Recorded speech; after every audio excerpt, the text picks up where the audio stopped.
क्षत्रिय योद्धा राणा सांगा को लेकर विवादित बयान देने पर सपा सांसद रामजी लाल सुमन का देश भर में विरोध हो रहा है। शिमला में भी देवभूमि क्षत्रिय संगठन स्वर्ण समाज ने सचिवालय के बाहर सांसद का पुतला दहन कर अपना विरोध जताया और आगरा में 12 अप्रैल को बड़े आंदोलन की चेतावनी दी। इस दौरान पुलिस व देवभूमि क्षत्रिय संगठन के कार्यकर्ताओं में हल्की नोकझोंक भी हुई। प्रदर्शनकारियों ने सपा सांसद के खिलाफ जमकर नारेबाजी की और पुतले को आग लगाने के बाद जूतों की माला भी पहनाई। देवभूमि क्षत्रिय संगठन के प्रदेश अध्यक्ष रुमित सिंह ठाकुर ने कहा कि अपने योद्धाओं के सम्मान में क्षत्रिय संगठन सड़कों पर है। जिनका कोई अपना इतिहास भूगोल नहीं है, वो वीर योद्धाओं पर आपत्तिजनक टिप्पणी कर रहे हैं। ये बहुत दुर्भाग्यपूर्ण है, इसको क्षत्रिय बर्दाश्त नहीं करेगा। आज यहाँ पुतला फूंका गया है, जूतों की माला पहनाई गई है। पंजाब दस्तक के लिए सुरेंद्र राणा की रिपोर्ट।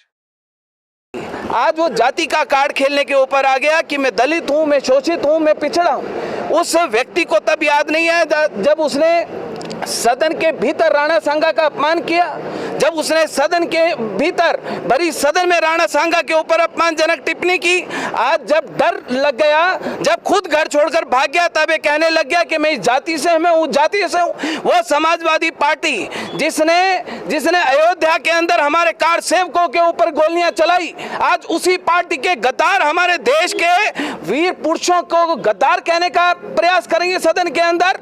ये हिमाचल प्रदेश में हमें कहना चाहते हैं, वो शुक्र है कि इस देवभूमि में नहीं है, इस हिमाचल की भूमि में नहीं है, वरना आज जिस प्रकार से देवभूमि क्षत्रिय संगठन स्वर्ण मोर्चा उस बाबर की औलाद का यहाँ पर पुतला दहन करेगा, हम उसको जिंदा दहन करते हैं यहाँ पर हिमाचल प्रदेश की सड़कों के ऊपर। ये व्यक्ति इस देश के गद्दार हैं। इन व्यक्तियों के ऊपर देशद्रोह का मुकदमा दर्ज करके इनको इस देश से बाहर निकाल देना चाहिए। ये वो लोग हैं कि जब इस देश का इतिहास, जब इस देश की आज़ादी का इतिहास, जब हम मुगलों से लड़ रहे थे, इस देश के गद्दारों से जब हम लड़ रहे थे, तब ये लोग हैं जो वहाँ पर अपना नाड़ा पकड़ के भाग गए थे, जिनका खुद कोई इतिहास नहीं, खुद कोई भूगोल नहीं। वो हमारे वीर योद्धाओं के ऊपर उंगली उठाने का काम कर रहे हैं। आज यहाँ पर हम लोग उसका पुतला दहन करेंगे, जूतों की माला पहनाएंगे उस गद्दार को, उस बाबर की औलाद को, उसका मुंह काला करेंगे और पूरे देश को संदेश देंगे कि 12 अप्रैल को जहाँ पर पूरा देश का समाज आगरा की ओर कूच करेगा, वहाँ पर देवभूमि क्षत्रिय संगठन स्वर्ण मोर्चा पूरे दल बल के साथ, पूरी ताकत के साथ हिमाचल से आगरा की ओर कूच करेगा। आज पूरे देश का जब माहौल आक्रोश में है, पूरा समाज आक्रोश में है, हिमाचल प्रदेश पूरी ताकत के साथ पूरे देश के साथ खड़ा है। ये संदेश आज हम लोग हिमाचल प्रदेश के माध्यम से देना चाहते हैं और उस बाबर की औलाद की सदस्यता, राज्यसभा की सदस्यता उसकी रद्द की जाए। सरकार के माध्यम से आज हम वो ज्ञापन भी प्रेषित करेंगे।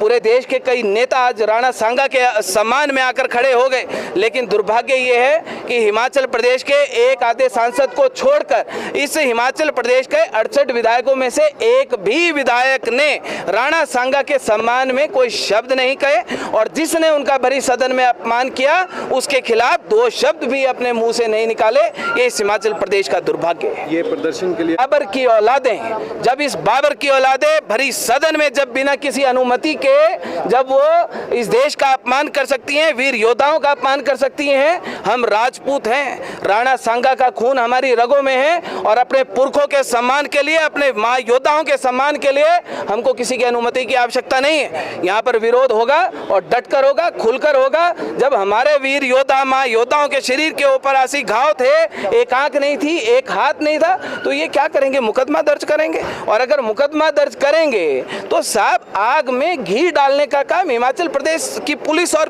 प्रशासन करेगा, वो डाल ले।